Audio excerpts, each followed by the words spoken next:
Assalamualaikum warahmatullahi wabarakatuh.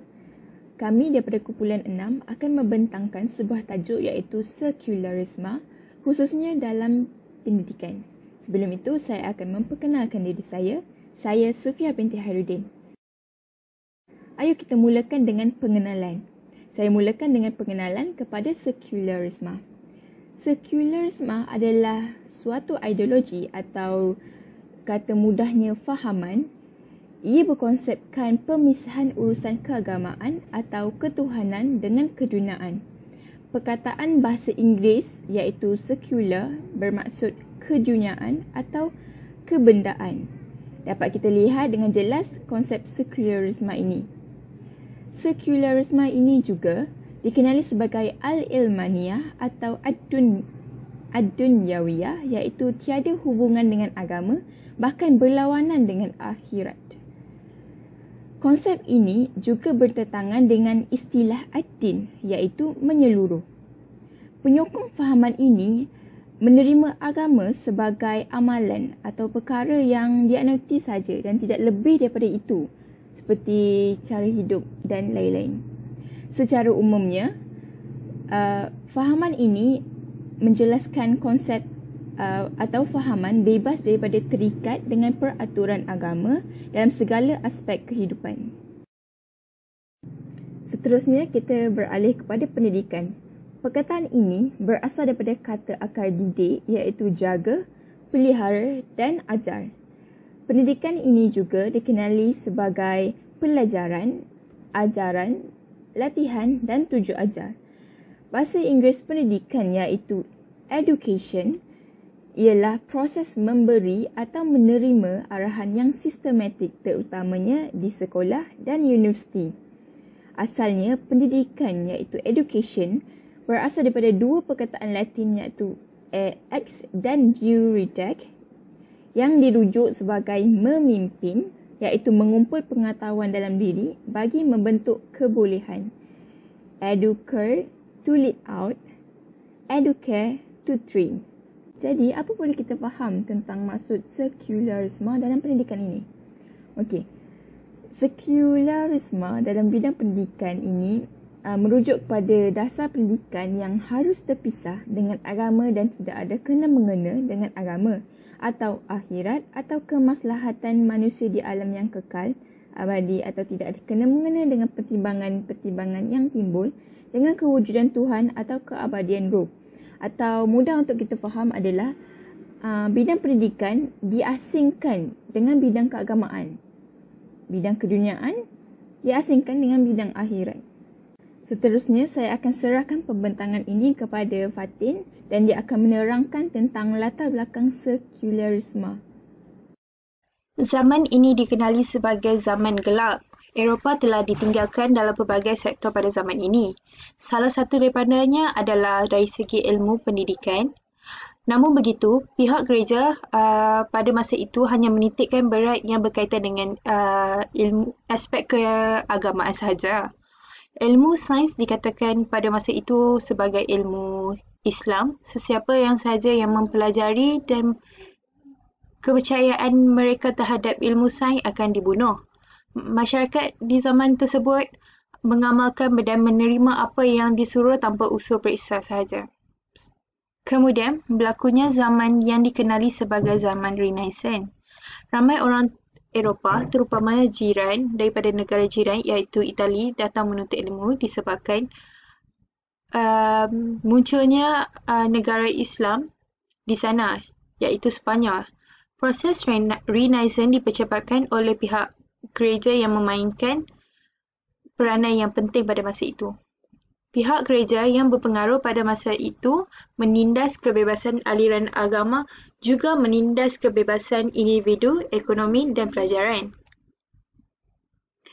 Selain daripada itu, gerakan Reformation, penentangan penganut agama Kristian terhadap gereja Katolik sejak ke-10 Masihi bermulanya gerakan tersebut.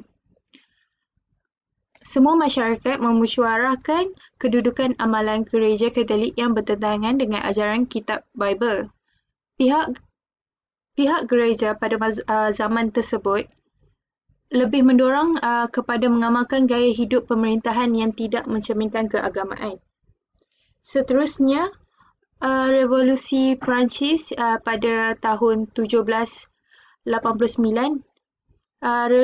Revolusi politik dan sosial di Perancis iaitu daripada sistem monarki mutlak kepada sistem republik.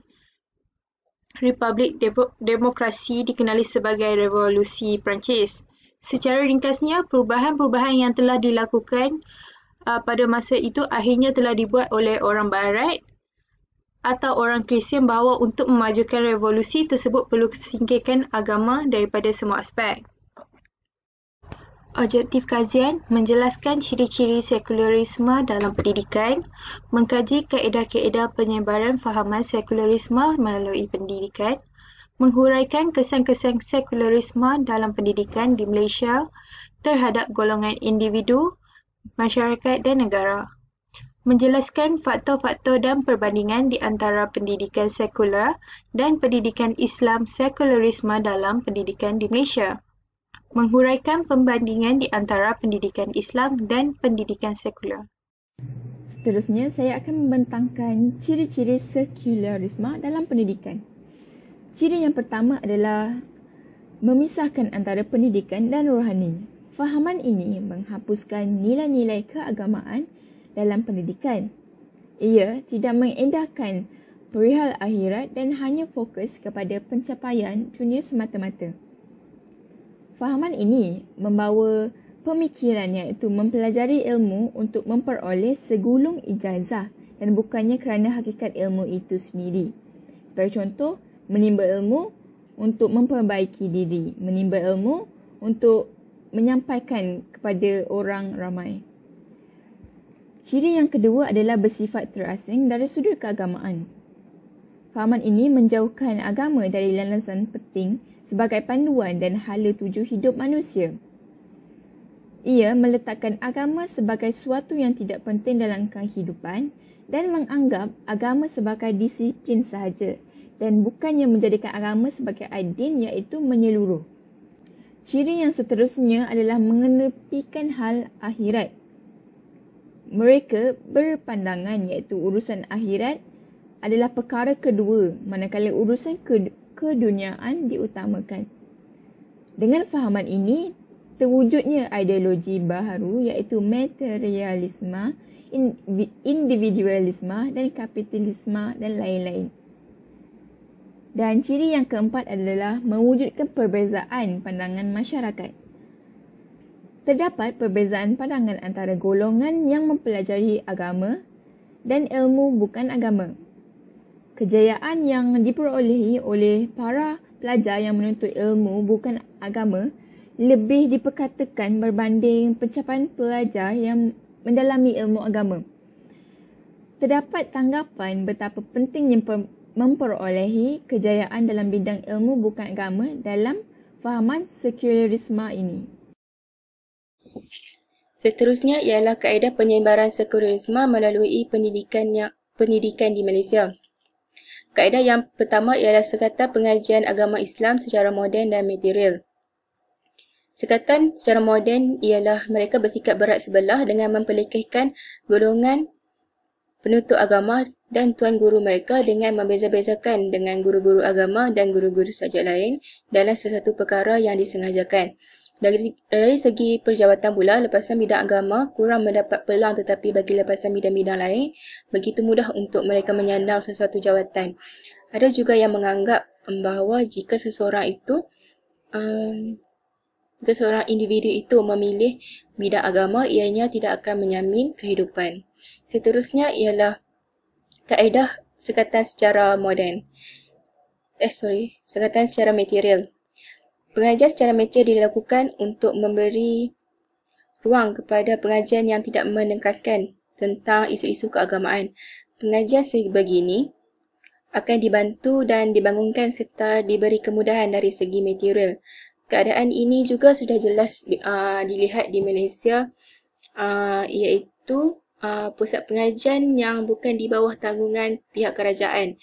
Mereka disempitkan bantuan kewangan ataupun tidak diberi langsung bantuan dari segi perbelanjaan harian seperti perbelanjaan makanan, bil-bil serta kelengkapan tempat tinggal bagi pelajar yang tinggal di pusat pengajian Islam. Seterusnya ialah percambahan institusi pengajian asing. Percambahan ini sudah jelas dilihat di Malaysia dengan iaitu mereka menggunakan bahasa Inggeris sebagai bahasa pengantar. Kesannya bahasa Melayu iaitu bahasa rasmi negara kita disisihkan dengan mengagungkan bahasa asing. Selain itu penyisihan tulisan Jawi juga jelas dilihat pada masa kini kerana mereka kurang mempelajari dan kerana bahasa Jawi kurang dipelajari dan difahami oleh semua bangsa. Kaedah yang ketiga ialah mereka mencampurkan pelajar lelaki dan perempuan ketika pengajian. Contohnya, golongan sekular telah memulakannya di negara-negara Islam dengan mendakwa ianya ialah satu kemajuan dan kemodenan, tapi sebenarnya ia dapat meningkatkan nafsu manusia. Dakwaan mereka iaitu percampuran ini dapat mematangkan pemikiran tetapi ia antara punca tercetusnya masalah sosial yang kronik akibat pencampuran yang tidak dikawal, contohnya percampuran pelajar lelaki dan perempuan di dalam kelas. Kesan sekularisme terhadap pendidikan di Malaysia. Pertama, kesan terhadap individu. Ianya akan melahirkan individu yang mempersoalkan sistem lain yang bertentangan dengan fahamannya, iaitu fahaman barat. Mereka menganggap Islam ialah zaman yang mundur dan mempunyai pemikiran yang lemah di samping harus diperbaiki semula. Mereka juga menganggap nasionalisme, patriotisme dan demokrasi sebagai satu pemikiran yang benar sehingga kan tiada pemikiran lain di dalamnya. Dalam konteks pendidikan masa kini, jelaslah bahawa sekularisme sudah lama dipraktikkan dalam sektor pendidikan di Malaysia. Seterusnya ialah memetik daripada sebuah artikel dari seorang pensyarah Politeknik Melima. Beliau mengatakan bahawa seseorang yang mendapat pendidikan sekular juga cenderung kepada pemikiran yang saintifik, kuantitatif dan logik. Hal ini kerana golongan ini sangat mementingkan kedudukan, harta, taraf pendidikan dan jawatan. Pemikiran hanya tertumpu kepada pemahaman yang boleh diterima oleh fikiran kebanyakan manusia, manakala sesuatu yang di luar logik akal mereka mengetepikannya. Bagi mereka juga, nasib dan kedudukan di dunia sangat penting berbanding perkara-perkara lain, khususnya berkaitan dengan akhirat. Selain itu, sektor pendidikan yang juga menerima kesan yang mendalam terhadap fahaman sekularisme. Hal ini demikian kerana sektor tersebut merupakan saluran utama untuk membentuk corak kehidupan seseorang individu. Hal ini dapat dilihat apabila gaya hidup, cara bertindak dan cara pemikiran seseorang dapat mengubah perwatakannya. Contohnya, penerimaan bagi subjek pendidikan Islam kurang mendapat perhatian berbanding subjek-subjek lain seperti matematik, bahasa Inggeris, sains. Kerana subjek seperti ini, mereka lebih cenderung untuk belajar subjek seperti ini kerana mereka menganggap subjek pendidikan Islam itu sebagai subjek yang tidak penting untuk melanjutkan pelajaran ke peringkat yang lebih tinggi. Sekularisme juga memberi kesan terhadap masyarakat. Antaranya ialah kesan yang pertama ialah memberi impak yang mendalam terhadap gaya hidup masyarakat di Malaysia. Dengan ketiadaan undang-undang syariat menyebabkan syarikat tidak lagi takut untuk melakukan perkara yang tidak bermoral. Malah aktiviti sama ada ianya diselari atau bertentangan dengan agama. Keruntuhan moral dan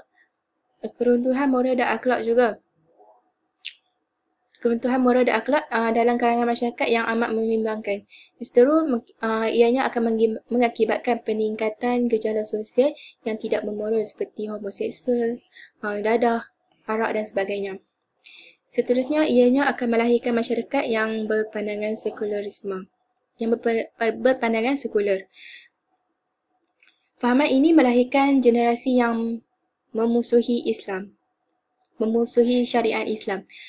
Hal ini dapat dilihat beberapa anak muda sekarang apabila mereka memegang segulung ijazah, mereka kurang akan nilai keagamaan dalam diri dan juga adab. Sehingga kan ada yang di antara mereka mengabaikan tanggungjawab yang utama sebagai hamba Allah. Mereka lebih memfokuskan kepada mencapai penguasaan ilmu membanding pengisian rohani dan jiwa. Mereka ada juga sebahagian penuntut yang sanggup melakukan penipuan dalam mencapai sesuatu perkara. Fahaman sekularisme memberi kesan yang mendalam terhadap negara kerana fahaman ini dapat memisahkan agama daripada semua sektor-sektor, termasuk politik, pentadbiran negara, sosial dan ekonomi. Ini jelas menunjukkan bahawa fahaman ini bertentangan dengan kata adin yang merangkumi semua aspek kehidupan manusia. Syariah Islam dianggap tidak relevan untuk dipraktikkan pada zaman ini. Allah Subhanahu Wa Taala berfirman, "Qul inna salati wa nusuki wa mahyaya wa mamati lillahi rabbil alamin." Katakanlah Muhammad, sesungguhnya solatku, ibadahku, hidupku dan matiku hanyalah untuk Allah, Tuhan seluruh alam. Ayat ini telah menjelaskan bahawa menjadikan sesuatu kewajipan seseorang Muslim untuk mentaati perintah Allah SWT dalam setiap aspek kehidupan seharian kita termasuk sosial, politik dan ekonomi. Sesungguhnya terpisahnya agama daripada politik hanya mendatangkan 1001 masalah. Sebahagian besar umat Islam pada hari ini tidak dikuasai tidak mempunyai fahaman sekularisme menyebabkan pandangan mereka dan akal fikiran mereka menjadi kabur untuk menerima syariat Allah SWT sebagai sistem kehidupan yang sempurna. Assalamualaikum, nama saya Muhammad Arif bin Mak Rizal. Hari ini saya akan menjelaskan faktor sekularisme dalam pendidikan di Malaysia. Yang pertama, pendidikan tidak formal. Pemindahan budaya dan nilai-nilai masyarakat serta pengaruh luar yang dijadikan panduan hidup. Ketaatan orang Melayu kepada raja-raja memudahkan anasir barat membentuk polisi pendidikan mereka di Malaysia. Sikap prejudis orang Melayu turut menyumbang dalam faktor sekularisme dalam pendidikan di Malaysia. Hal ini kerana mereka beranggapan bahawa sekolah merupakan tempat penyebaran agama Kristian, pergaulan bebas antara lelaki dan perempuan dan kurangnya didikan agama. Seterusnya, fahaman sekularisme mendidik para pelajar untuk menjadi individu yang materialistik dan mengutamakan keduniaan. Subjek-subjek agama dilayan sebagai pelajaran yang tidak penting hingga ke waktu pelajarannya diasingkan dengan subjek lain. Ibu bapa yang menginginkan anak mereka untuk mendalami ilmu agama perlu mengupah guru agama secara berasingan dari waktu persekolahan. Hal ini juga merupakan antara salah satu faktor yang menyebabkan pendekatan sekular berkembang dalam pendidikan di Malaysia kerana orang Melayu hanyalah hidup secara sederhana pada ketika itu. Terdapat orang Melayu yang tidak dapat menghantar anak-anak mereka untuk mendalami ilmu agama sehinggakan fahaman sekularisme ini telah tertanam di dalam diri. Di samping itu, peluang pekerjaan yang sempit juga merupakan antara faktor sekularisme dalam pendidikan di Malaysia. Peluang pekerjaan hanya dibuka untuk lepasan pendidikan kolonial iaitu hanya pelajar dari sekolah Melayu dan Inggeris sahaja. Pelajar dari lepasan pendidikan kolonial inilah yang berpeluang menjawat jawatan dalam kerajaan seperti peon, kerani, pegawai takbir dan lain-lain berganding sekolah agama. Orang Melayu terpaksa memasuki sekolah-sekolah yang disediakan oleh kerajaan kolonial bagi menjamin pekerjaan mereka kelak. Jadi, agenda di sebalik pendidikan sekular ini adalah untuk memesongkan akidah dan perjuangan masyarakat Islam di tanah Melayu dengan menjadikan orang-orang Melayu yang belajar di sekolah-sekolah kolonial yang kelak akan menjadi pemimpin. Hai, Assalamualaikum. Nama saya Nurul Wahidah binti Abdul Latif. Saya akan menjelaskan beberapa perbandingan pendidikan Islam dan pendidikan sekular. Pendidikan Islam berdasarkan Al-Quran dan As-Sunnah. Pendidikan Islam juga bertuhankan Allah pada setiap masa dan tempat. Berteraskan pada rohani dan jasmani. Melahirkan masyarakat yang berhemah tinggi, berakhlak mulia, taat dan melahirkan insan yang bertakwa. Mewujudkan insan yang lebih maju dari segi penghayatan amalannya. melahirkan manusia yang mempunyai sifat-sifat mahmudah seperti qinaah, syukur, reda, sabar, kasih ke Allah dan Rasulnya dan lain-lain sifat yang terpuji. Bagi pendidikan sekular berdasarkan atas fahaman akal, pendapat, fikiran, idea serta ideologi. Pendidikan sekular bertuhankan akal, nafsu dan azazil serta dunia atau kebendaan. Pendidikan sekular juga berteraskan pada jasmani iaitu kebendaan semata-mata. Melahirkan masyarakat yang rosak akhlaknya, punah ranah sistem kemasyarakatan dan kebudayaannya. Pendidikan sekular melahirkan masyarakat jahiliah yang alim, keduniaan tetapi tidak kenal akan Allah dan Rasulnya. Seterusnya, cadangan untuk menghadapi fahaman sekularisme. Terdapat beberapa cadangan untuk menghadapi fahaman sekularisme, antaranya, penelitian dan cendekiawan Muslim hendaklah berusaha menyadarkan umat Islam akan bahayanya pendidikan sekular di Malaysia. Seterusnya, para cendekiawan dan para penelitian boleh menghasilkan buku-buku yang menyadarkan umat Islam akan bahayanya sekularisme. Melaksanakan kempen kesan-kesan negatif dalam mengamalkan sekularisme dalam pendidikan kepada masyarakat di Malaysia. Cadangan seterusnya, memasukkan elemen-elemen keimanan dan ketakwaan sebagai mata pelajaran dan pengajaran di semua sekolah dan di institusi pengajian tinggi. Pihak berkuasa mestilah mengharamkan segala media yang boleh merosakkan nilai murni Islam. Para pendidikan Muslim juga dituntut untuk menyusun kurikulum pendidikan yang mempersatukan sains dan keimanan. Cadangan bagi menghadapi fahaman sekularisme yang seterusnya ialah menukarkan kepada alternatif yang bermanfaat agar mendidik dan melahirkan umat Islam yang bertamadun tinggi, berilmu dan membuka minda masyarakat agar dapat membawa negara menjadi maju berdasarkan syariat Islam. Seterusnya, pendidikan juga haruslah berteraskan Al-Quran dan As-Sunnah yang didasari oleh prinsip tauhid dengan mengesahkan Allah.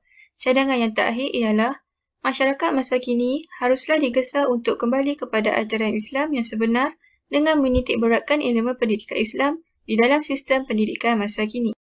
Kesimpulan, pendidikan yang merupakan dasar kepada ketamadunan kaum perlu seimbang mengikut aturan kejadian manusia agar ia melahirkan masyarakat yang bukan setakat cemerlang dalam bidang akademik, bahkan menjadi insan yang berguna beragama, masyarakat dan negara.